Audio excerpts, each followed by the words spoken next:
Sandlot baseball here in the city saved my life.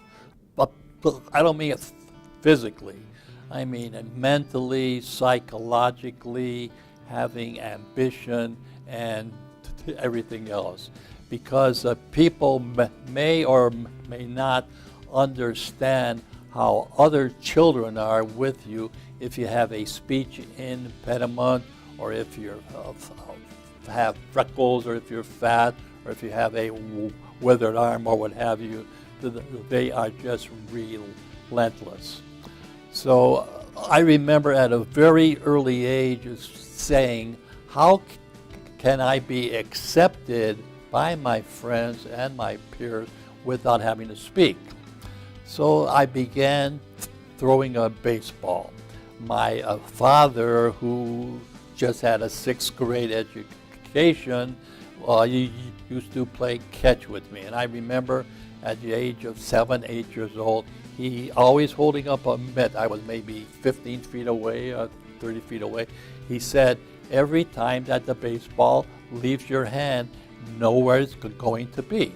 So he would hold his mitt to the left, to the right, up high and up low. And he made me concentrate on being a pitcher versus a thrower. And if you watch that ball game, or you watch any ball game with the Indians, who's their number 1 pitcher and why? Because he throws 60 to 70% of his pitches are a strike. When you throw strikes, you have control of the baseball game versus winding up, making a sign across it, and just hoping that it's over the plate. So I was fortunate. I began probably when I was in the 3rd, 4th, 5th grade throwing a baseball. I specifically remember being in the 6th grade. We wanted to play the 8th grade, and the 8th grade would not play us because they would have had to face me. Then back then, this is 1951, there was a Class F league called Fisher Food News. Being brought up in Slavic village, there was a baseball park called Ross Park. I think it was spelled R-A-U-S. So I played for the Washington Ross Chico Carrasquels. Okay. We were very, very fortunate that we won the championship, and I have a record of it in my scrapbook, which I believe is at the Baseball Museum. I was 18-0 with an 0.6 ERA, and every one of the ball games I pitched, maximum number of base hits I ever gave up was 3 hits. So we were playing East Side, West Side championship, and we won, and I had a very, very good baseball game. I had always wanted to go to Benedictine High School. I saw the 1948 charity game, Benedictine playing football, and I said, wow, look at the school spirit. That's where I want to go to high school. Well, Benedictine that year probably was $125 a year. And my father said, son, I would love to send you there, but I can't afford $125. I was fortunate. I won that championship game. At the end of the game, a priest comes walking out of the stands. We are all happy, jumping around and everything. He says, congratulations, I'm Father Robert from Benedictine High School. You pitched a very, very good baseball game. I said, oh, thank you, Father. He said, how would you like to go to Benedictine? I said, well, Father, I would love to, but my father cannot afford $125. He said, I'm I'm going to ask you once more, how would you like to go to Benedictine? I said, Father, I would love to. He said, then you are going to go to Benedictine under financial aid. That absolutely changed my life. That's a great life lesson, to pay attention to what somebody is trying to tell you and listen to it and accept it. Yes, but I found out at Benedictine, Father Robert, before he was a priest, was a minor league pitcher in the Philadelphia Phillies baseball organization. Wow. And Father Robert taught accounting. I become a CPA. You know, how the things worked out. Well, I played football and baseball at Benedictine. I made all city in each. I was Mr. Benedictine. I'm in their Hall of Fame, Hall of Honors, and the only other Benedictine graduate in the 88-year history of the school who was in the Hall of Fame and the Hall of Honors, Chuck Noll, the football coach from Pittsburgh. Right. And so I feel really, really honored. Well, so I went to Benedictine and everything worked out well. Had a few football offers after high school, but I had 3 concussions my senior year, and I received a phone call from Kent State University offering me a football scholarship. I said, what about a baseball scholarship? They said, baseball? What's a baseball scholarship? I said, well, it's the same thing like football, but you don't get beaten up every day. Well, luckily, they said, well, we would like to look at you. And I remember this as if it happened a week ago. This was 1955. They asked me to the university. They have the president, dean of men, athletic director, varsity baseball coach, and the freshman baseball coach watching me.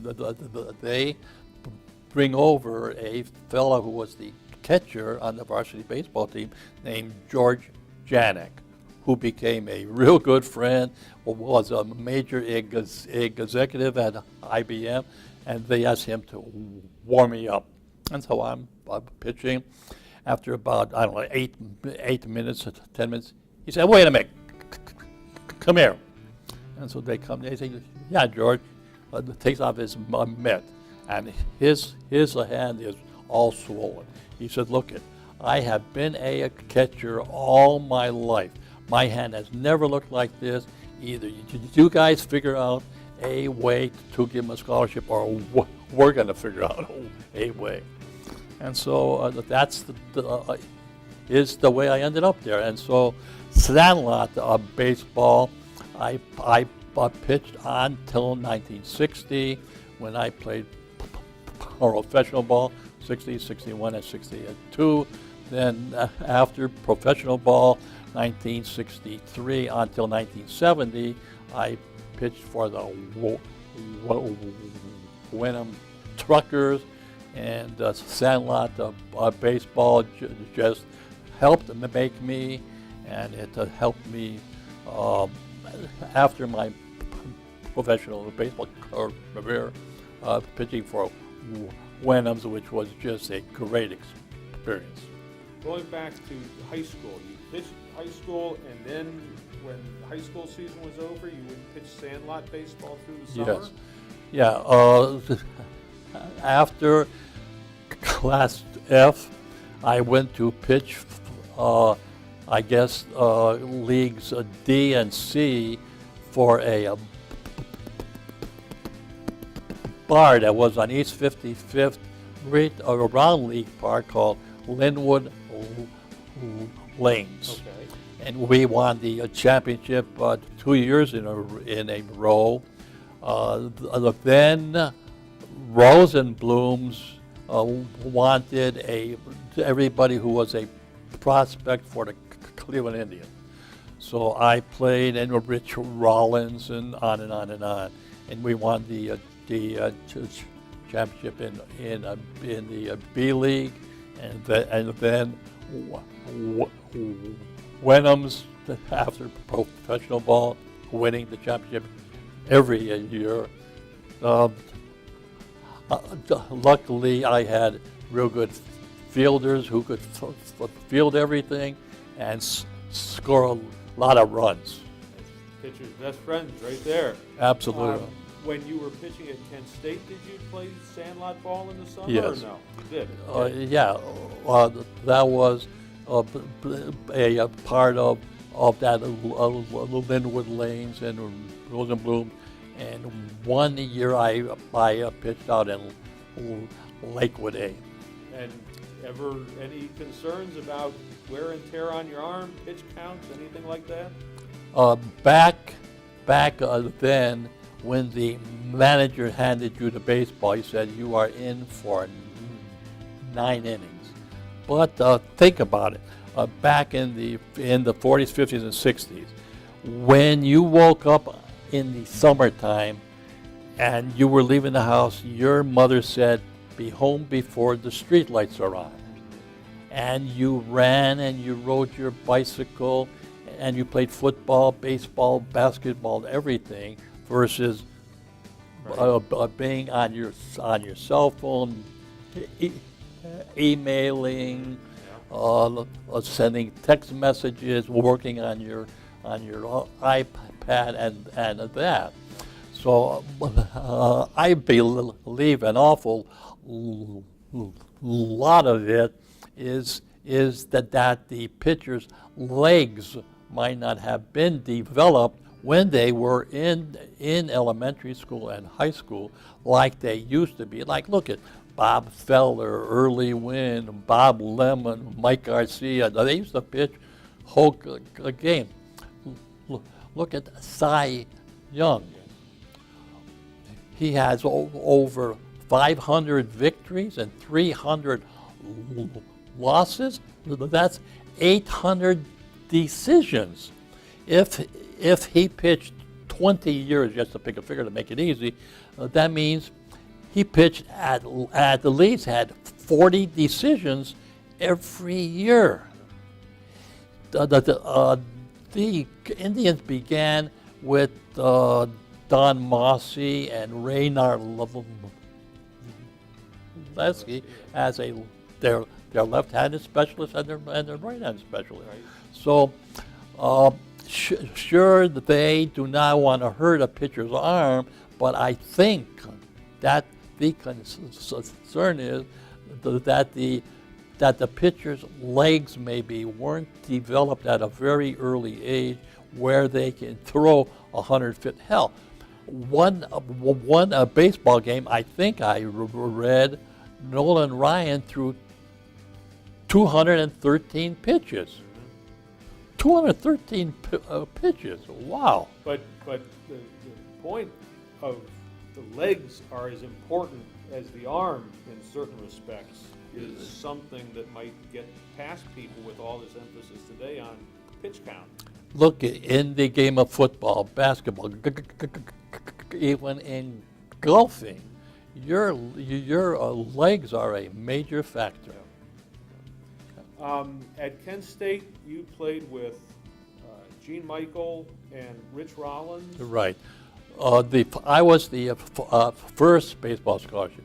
Well, Rich and I had played together for Rosenblums, and Benedictine used to play Akron East, and Gene Michael.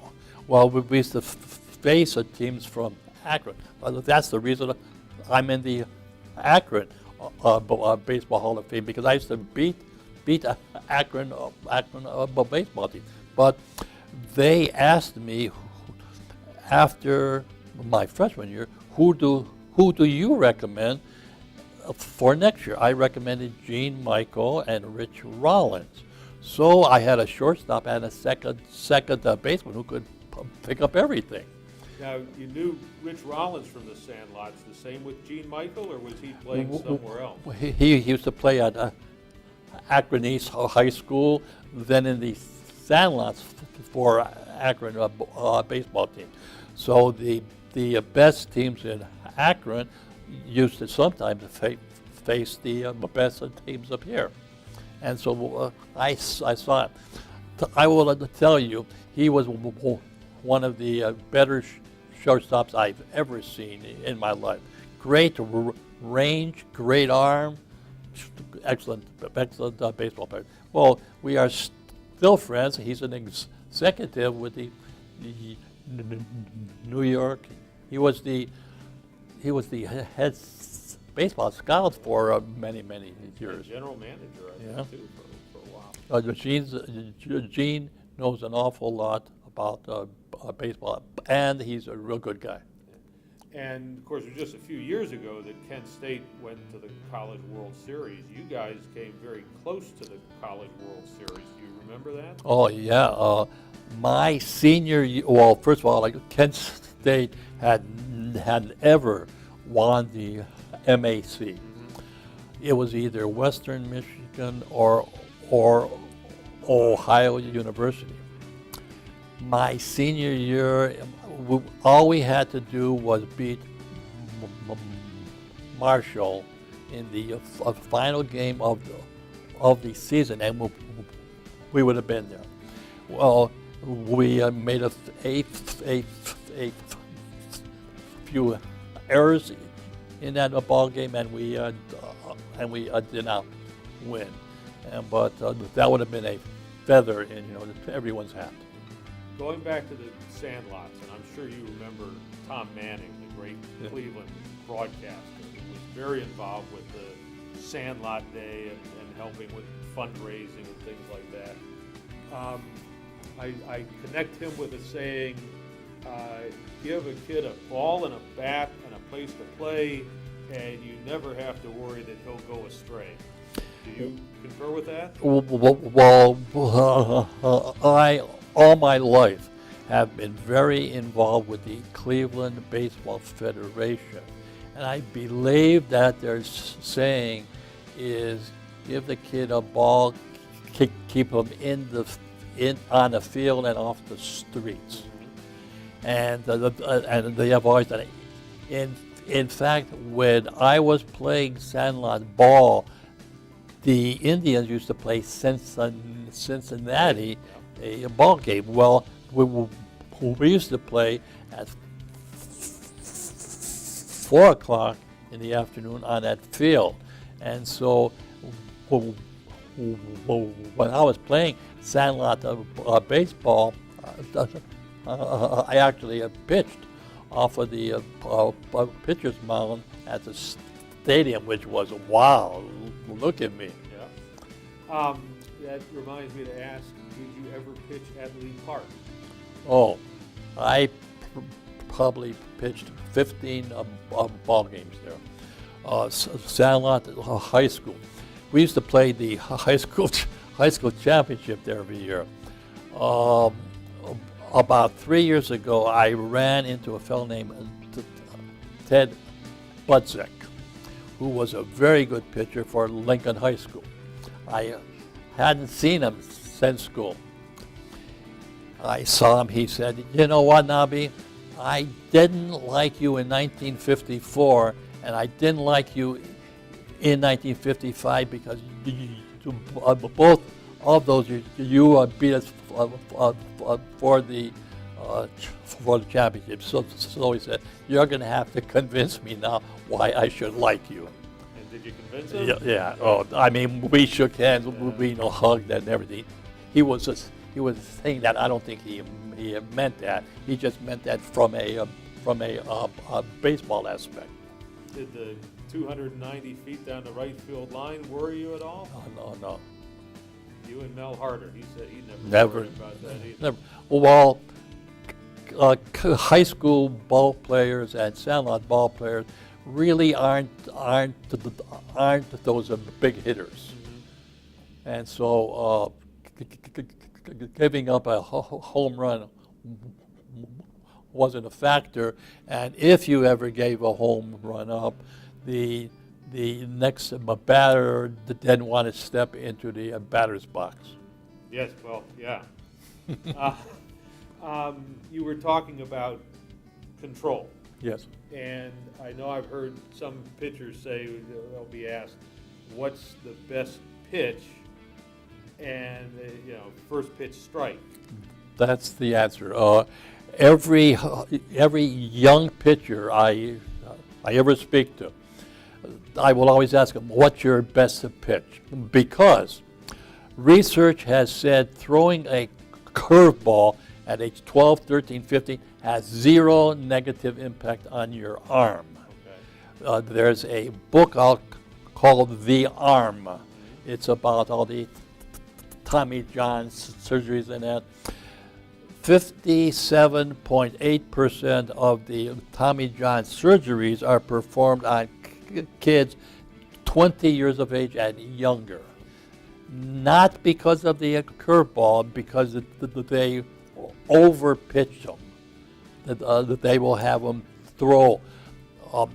So happy to hear that if you throw 50 or more pitches in a game, you can't pitch until 3 days after or 64 days or whatever, because there are so many baseball managers and coaches of these young players who really do not understand the strain on the arm.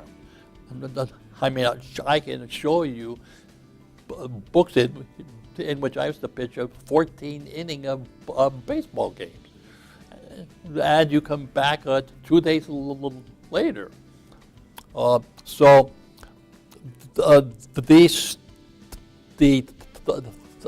thinking that a curveball hurts a young pitcher is on. But I just emphasize on them. Look at the effective, who is the long-term winners year after year, and they throw strikes. Because once you have a strike, you're ahead of the batter, and you can throw him anything, versus you get behind, and he's looking for the fastball. What was your repertoire? Well, I was lucky I had all the pitches. In fact, in my seminars, which I speak, at the end of my speech I said, now we're going to learn something that you really want to learn. And I have overheads about a four-seamer, a two-seamer, how you throw a slider, how you throw a curveball, and people just sit there. I said, I finally got your attention. And a change-up. See, something that very few people realize. They think that a pitcher just throws a change-up by slowing the motion of his arm. A major league hitter is going to pick up on that instantly. So it is not you hold a fastball with a opening in here so you can get that snap. Well, you just put the baseball further back in your hand, but your arm speed has to be the exact same, or a major league batter is going to pick that up. One of the things we try to emphasize at the museum is perseverance through baseball, and things you can learn with baseball that translate into almost anything, because in anything you have your failures, you have your setbacks. It sounds like you're able to use baseball to connect with people to then talk about accounting or anything else you want to talk about.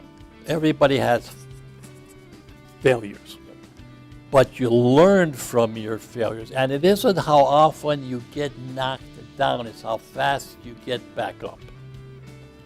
You just have to use your failures as a learning experience to help you get where you want to be. One of my real good friends all through Kent State University was Lou Holtz. And if you ever listen to Lou talk, he talks with a lift. And so he and I were a match made in heaven. We used to hang around. What would the odds have been of he and I being national public speakers? Well, by the fact I stutter, that didn't say I can't be a speaker. I said I have a message to convey to an audience, and so I say to the audience, listen to what I say, not the way I say it. Same thing as a pitcher. You're not going to win every baseball game, but you learn more from a defeat than you learn from a victory. Because if you have a victory, you say, well, that's what I expected. But when you lose or a batter gets a base hit, you just analyze. You say, what did I do wrong that I can work on and improve to not let it happen again? And that's a timeless message. And one of the things with baseball, it doesn't matter, tall, short, heavy, fast, slow. And you also learn a very good thing.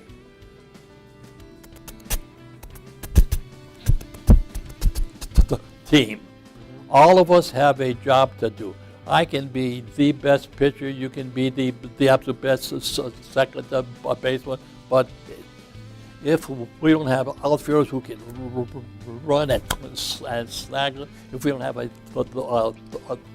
third baseman who can pick them up, if we don't have a catcher who can throw a man running from first to second, how are we going to win? So what you learn is we are a team. We win. I don't win as the pitcher. We win by you getting 3 hits with a man on, and we score runs. So you really learn from any athletics. I don't care, football, baseball, basketball, anything. It's a we sport. Winham's won. I didn't win. Frank didn't win. Rich didn't win. We won. And so you learn, if you're open and if you want to learn, a life lesson. How we are a family. We are a business. I had a CPA firm. Nobody worked for me. Everybody worked with me. That's why we were successful. So baseball and all athletics are able to be a very good life learning if you have an open mind and you want to learn versus thinking you're a hot shot. I'm the best hitter, I'm the best pitcher, I'm the best this. No, we win. I want to talk about your pro career. Yep. And in particular, because I think all of the professional teams you pitched for were in the South, is that right? Right. I signed in 1960 with the old Washington Senators, and they sent me to Fort Walton Beach, Florida, which was in the Alabama-Florida League. It was a Pensacola, Panama City, Fort Walton. Then up in Alabama, it was Montgomery, Dothan, and Selma, Alabama, 1960. That was a different aspect, but that was my first year, and I could spend half an hour with you on experiences which I had being from Ohio. What was happening in Selma, Alabama was, I just asked me, why do people act this way? I mean, we used to have white people from the first baseline to the third baseline watching baseball in between the line. All the black people were way down left field line or way down the right field line. I couldn't understand why. And did you ever experience anything like that in Cleveland? Maybe it was happening, but I was not that aware of it. I mean, Benedictine had white, black, Asian, Hispanic, a mix of everything, and everyone was equal. So then, 1961, the Washington Senators became Minnesota. So 1961, I advanced from the D League. I bypassed C and B, and I went right into A, into the Sally League. I pitched for Charlotte. Here's a question: if anyone ever, if you ask anybody, I'm going to be able to give you an answer. Ask them, what was the nickname of the Charlotte baseball team in 1961? Well, I think of the Knights. Charlotte Hornets. Hornets, okay. It's the nickname of the NBA basketball Right. now, but in 1961 it was the Charlotte Hornets. That's when Minnesota signed Rich Rollins, and Rich came there as our third baseman, not as a second baseman, because of his shortness. I think they didn't think that he has the range, and so they put him at the third base. Next year he was up in the majors. So then I went and I pitched at Raleigh in '62. Then on July 15th, I ended up in the Pittsburgh organization and pitched in Kinston. Kinston, we won the championship of the league. Steve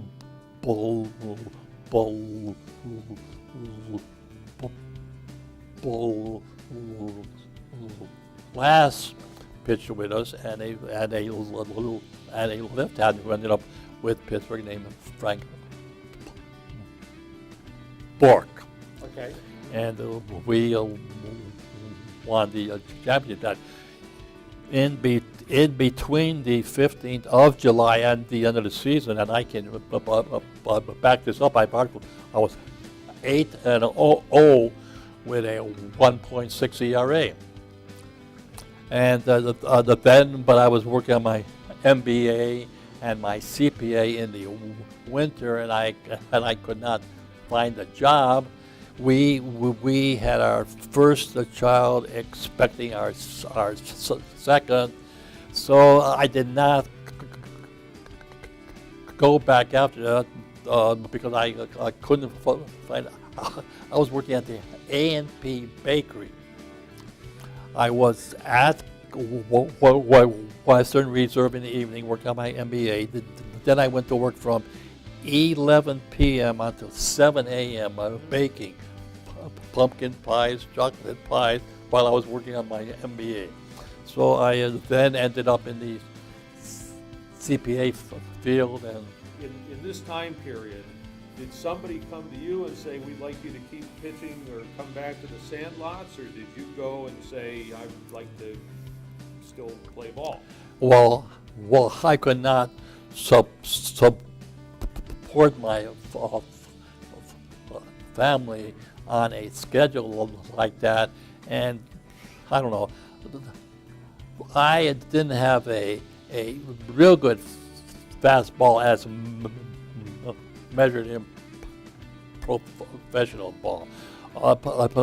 People do not realize minor league pitchers overall throw harder than a big league pitcher, but they don't have any idea where the ball's going to go. And so they look for pitchers who can throw that 95 mile an hour fastball, and see it. They did not have radar guns back in the 60s, so I don't know how fast I threw, but I was not as fast as a lot of the big league pitchers.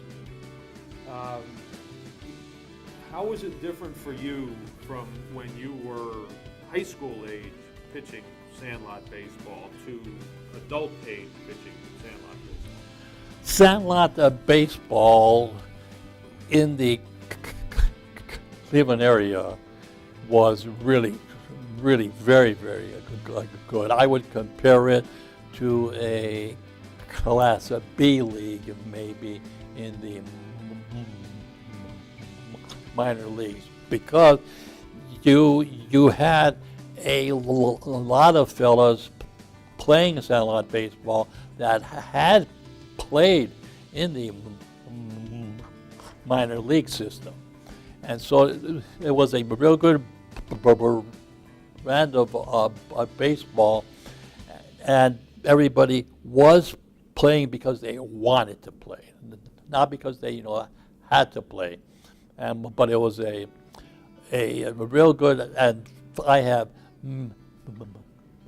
many friends which I have made in the sandlot, which are still friends today. And even if I recall this correctly, one of your teammates was Dave Pope, who had played on the Indians. I think this is accurate. I'm not going to say this for sure, but I think if you played in the major leagues, after 5 years you could play sandlot baseball. And so he was an outfielder with us for, I believe, only 1 year, but it was fun. And you pitched with another future star pitcher, and that was Steve Stone.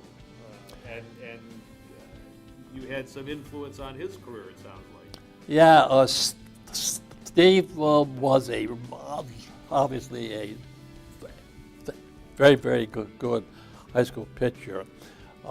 He came to pitch with us after his senior year at Brush High School. I mean, he could throw fast, really hard, and he was our number 4 pitcher. The woman he came to pitch with us, and we had a pretty good pitching staff.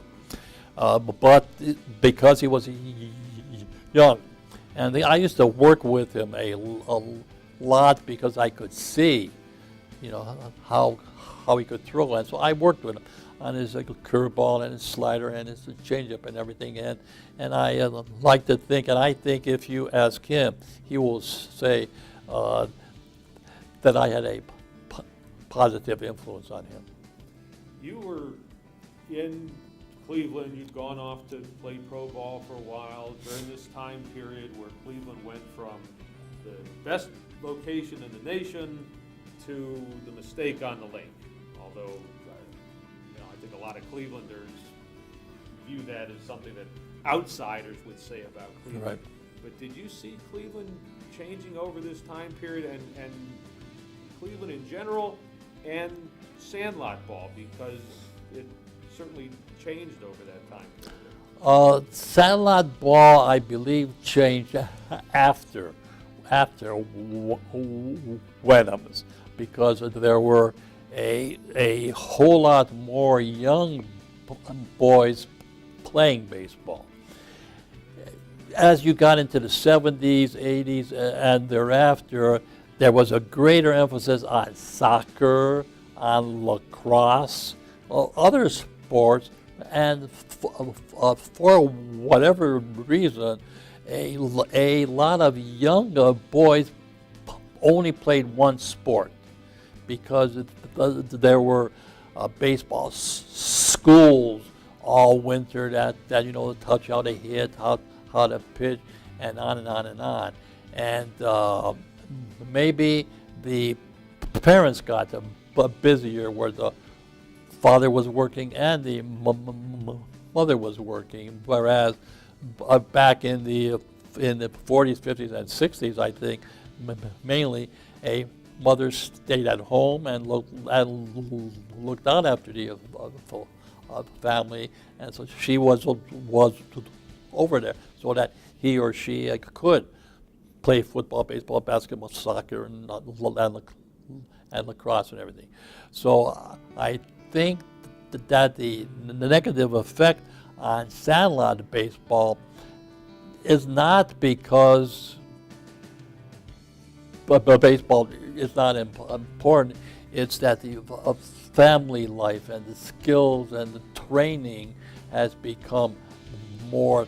There are batting cages and batting schools and leagues that go from here to Pittsburgh to Chicago and everything, as compared to when we had Santa, we faced the baseball teams in this here area. So I believe it's a sign of how things are changing. So for kids, and now, like you say, you've got Little League Baseball, you've got Major League Baseball with their play ball initiatives, Cleveland Baseball Federation is still going strong all these decades later. What we're doing to try and capture this Sandlot baseball history and kind of present it to different audiences, to young kids, what's the message you want to get across as to how baseball can be important to them, and your experience is something that they can relate to? Baseball obviously is a real good exercise, and they could get you out of the house and away from watching the box and this. Get yourself physically active and meet other people, because almost every business which I consult with says there's a real lack of communication skills with these young people. There's a lack of business relationship, work ethic, how to shake hands, how to look people in the eye, how to have a we atmosphere versus me. And so I think anything that a parent can do to get their children actively involved, whether it's baseball, football, soccer, anything, but baseball obviously is special with me, but a friend of mine has a son who he really has him involved in baseball. He knows how to shake hands. He knows how to look you in the eye, how to say thank you. And when I say thank you, he says you're welcome. He doesn't say no problem. I said, I didn't ask you if there's a problem. How about saying you're welcome? So there's an awful lot of life lessons which are way beyond just throwing and hitting a baseball. Is there anything that we haven't covered that you wanted to get on the record? We didn't talk a whole lot about Wenham's, but I think that got covered in the panel. Yeah, what the main message I want to convey to these younger people. You are the average of the 5 people that you associate with. And so look, who are your 5 closest friends? How do they think? Do they wake up early, or are they lazy? Do they just lay around? Do they read books? Do they read? Do they interact with other people? Do they know how to shake hands, how to look you in the eye? Or are they going to end up going out and drinking all night, or using drugs, or things that are not going to make them a success, not only as a baseball player, but as a person, as a father, as a mother, or whatever? Because people like to blame others when they are not a success or they have a failure. It's somebody else's fault. Hell, I know a police officer pulled a fella over for weaving on the road, and he said, "Officer, my friends laid me on the ground and they spilled 12 Michelobes right down my throat." No, man, it's if you did something wrong, you have to pay the price, and you're not a success because you wish you were a success. I've had a very, very good personal life, baseball life, a business life, as a speaker now, as an author, and it did not happen because I wished. It just happened because I learned teamwork, how people work together, how you communicate, how you appreciate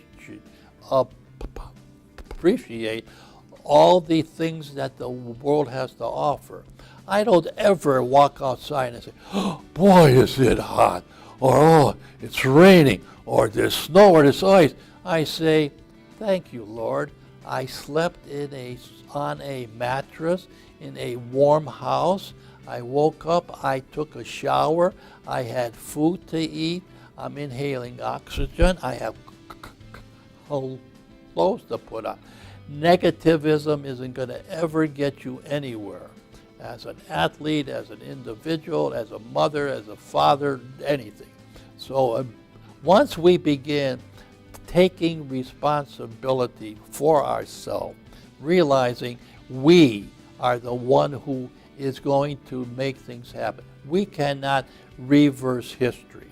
So if we can start to think positively, what did Babe Ruth say when he swung and he missed at a pitch? He said, "I'm one swing closer to my next home run." He didn't say, "Oh, I can't hit. Look at, I just swung and missed." What if I go in as a relief pitcher with the bases loaded, and I say, "Oh, boy, this here batter's a real good batter. I don't think I can get him out." I won't get him out. But if I say, "I'm better than him, I don't care who he is, he's mine," that's life. Think positively, eliminate negative thinking, because 95% of the negative things you think about will never happen to you. So why waste all that energy on negativism? And I am responsible for me. I can't blame someone else for my successes or my failures.